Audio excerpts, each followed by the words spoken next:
आज हम पढ़ेंगे प्रोसेस ऑफ अकाउंटिंग। इसमें 5 स्टेजेस होती हैं या 5 प्रोसेसेस होते हैं। इसमें क्या दे रखा है कि कोई भी ट्रांजैक्शन, फाइनेंशियल स्टेटमेंट जो हम प्रिपेयर करते हैं, ट्रेडिंग P&L, बैलेंस शीट, उसमें जो हमारे साल भर पूरे अकाउंटिंग पीरियड में जो भी ट्रांजैक्शंस होते हैं उन्हीं को हम फाइनेंशियल स्टेटमेंट में रिकॉर्ड करते हैं। वही दिखता है हमारे फाइनेंशियल स्टेटमेंट में, हमारी बैलेंस शीट में। तो इसमें ये बताया गया है कि जो इनिशियल स्टेज पे एक ट्रांजैक्शन होता है उसको फाइनेंशियल स्टेटमेंट यानी बैलेंस शीट तक पहुंचने में ये 5 प्रोसेसेस पार करने पड़ते हैं।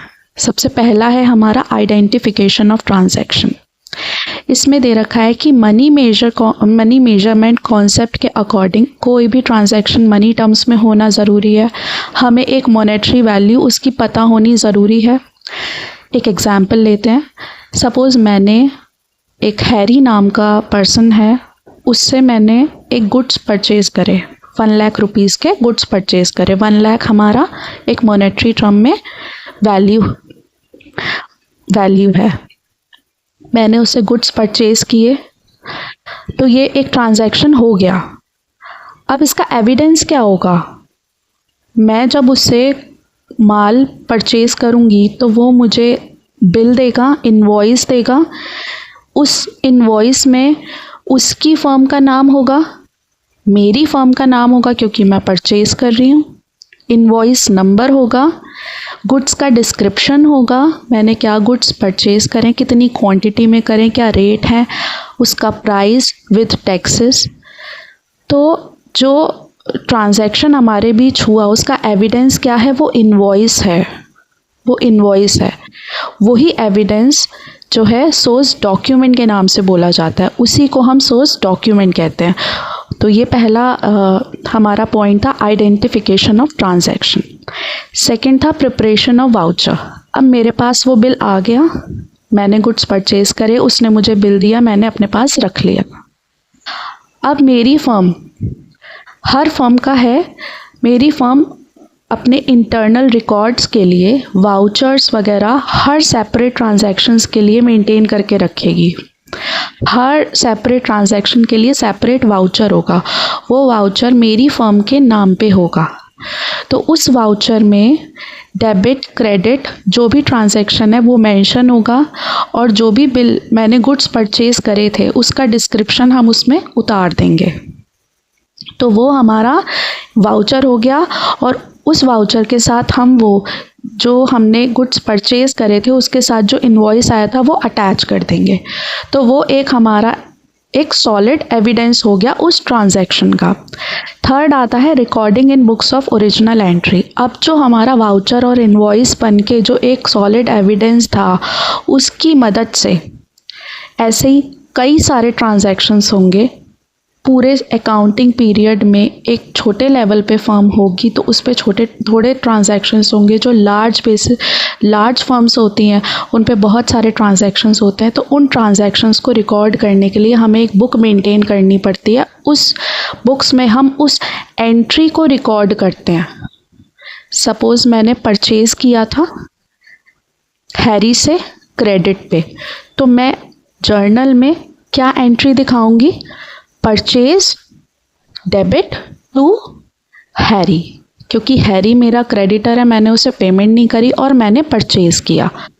इसी तरीके से हर ट्रांजैक्शन की एंट्रीज़ हम जर्नल बुक में रिकॉर्ड करेंगे। अगर छोटे लेवल पे कोई फर्म होती है तो एक जर्नल से काम चल जाएगा, लेकिन जो लार्ज लेवल पे फर्म्स होती हैं तो उनके लिए क्या है कि अलग अलग जर्नल्स, यानी जर्नल्स को तोड़ के सब जर्नल्स मेंटेन किए जाते हैं। परचेज बुक्स का अलग, सेल्स बुक्स का अलग, कैश बुक का अलग।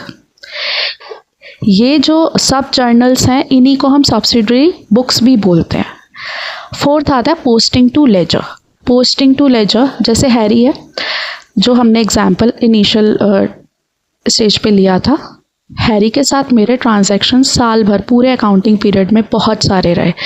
तो पोस्टिंग टू लेजर में क्या होता है, मैं हैरी के नाम से अकाउंट खोलूँगी और उसके साल भर के जितने भी ट्रांजैक्शंस है उसकी जर्नल बुक की मदद से जो जर्नल बुक में हम हर डे टू डे के ट्रांजैक्शंस रिकॉर्ड करते हैं, हर ट्रांजैक्शन क्रोनोलॉजिकल ऑर्डर्स में जो हमारे ट्रांजैक्शंस उसमें रिकॉर्ड होते हैं, उसकी मदद से मैं हैरी के साल भर के सारे ट्रांजैक्शंस उसके अकाउंट का नाम खोलूँगी और उसमें सब रिकॉर्ड कर लूँगी।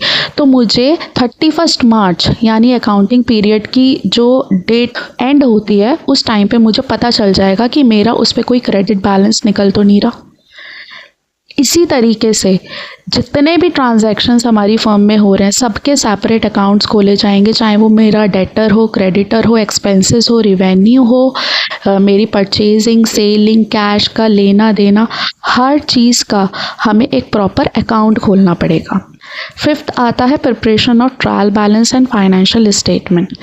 इसमें क्या होगा, अब जो मैंने लेजर्स बनाए यानी हर एक सेपरेट अकाउंट्स मैंने बनाए, उन अकाउंट्स का या तो बैलेंस डेबिट निकल रहा होगा या क्रेडिट। डेबिट बैलेंस क्या होगा, मेरे एसेट्स हो सकते हैं, मेरे एक्सपेंसेस हो सकते हैं, और हमारा क्रेडिट में क्या होगा, मेरी लायबिलिटीज़ हो सकती हैं, कैपिटल हो सकता है, मेरी रिसिट्स हो सकती हैं। तो जो भी डेबिट और क्रेडिट निकल के आ रहा है वो ट्रायल बैलेंस में मैं एक प्रॉपर फॉर्मेट होता है, अकाउंट का नाम लिखा जाएगा, डेबिट और क्रेडिट। अकाउंट के आगे जो भी उसका लेजर की मदद से डेबिट बैलेंस आ रहा है डेबिट लिखना है, क्रेडिट आ रहा है क्रेडिट लिखना है। तो इस तरीके से हम सारे अकाउंट्स ट्रायल बैलेंस में रिकॉर्ड कर लेंगे। इसमें यह है कि लास्ट में हमारे डेबिट और क्रेडिट इक्वल आने चाहिए। अगर वो इक्वल आ जाते हैं तो हमारे सारे जो भी हमने अब तक स्टेप्स फॉलो करे वेल एंड गुड है। अगर कहीं कोई एरर आता है तो हमें फिर से रिव्यू करना पड़ेगा। फिर उस ट्रायल बैलेंस की मदद से हम ट्रेडिंग P&L और बैलेंस शीट प्रिपेयर कर सकते हैं। तो एक ट्रांजैक्शन को इन प्रोसेसेस से पार होना पड़ता है, फिर लास्ट में हमारी वो ट्रेडिंग P&L हमारी बैलेंस शीट बन के आती है।